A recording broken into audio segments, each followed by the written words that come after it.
In today's video, I'm going to teach you how to filter for non-blank fields in Jira using JQL.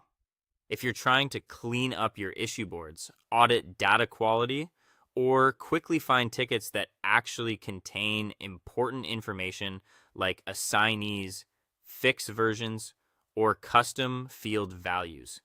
This is a really useful technique. Instead of manually scanning through large lists of issues, we'll use Jira's advanced search tools to build a precise filter that only shows records where a field is populated. To get started, open your preferred web browser and go to your Jira Cloud site. If needed, sign in through the standard Atlassian login page using your own account. Once you're on the main Jira homepage, move to the top navigation bar, select Filters, and then choose Advanced Issue Search. This opens the main search workspace where you can build and refine your query. When the issue search page appears, Jira may open in its basic search mode by default. That view is helpful for simple filtering, but for more control, switch into the text-based editor. Look toward the upper right area of the search section and click Switch to JQL, or use the code icon if that's what appears in your version. You should now see a single query box where you can type your search directly. Click inside that JQL editor and enter a query that checks for a populated field.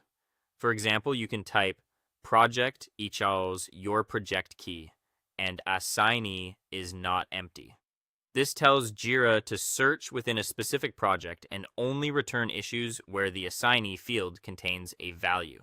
It's a fast way to remove unassigned items from your results and focus only on tickets with active ownership.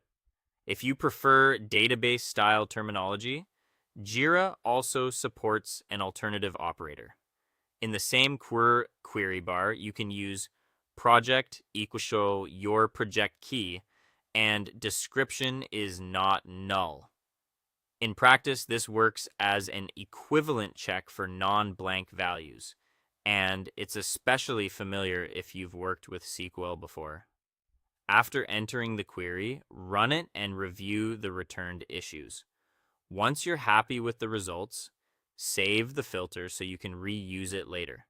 Near the top of the page, click Save Filter.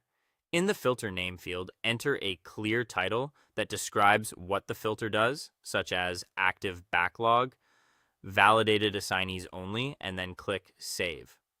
A descriptive name will make it much easier to find later when adding it to dashboards or boards. Before you finish, take a moment to review the issue list shown below the query. Scan the relevant column for each result and confirm that every returned issue actually contains the expected data. This quick validation helps ensure your filter is behaving correctly and gives you confidence before sharing it with your team. That's it. You now have a clean, reusable Jira filter for finding issues with non-empty fields, helping your team work with more accurate boards, better reporting, and less manual cleanup. Thanks for watching, and I'll see you in the next video.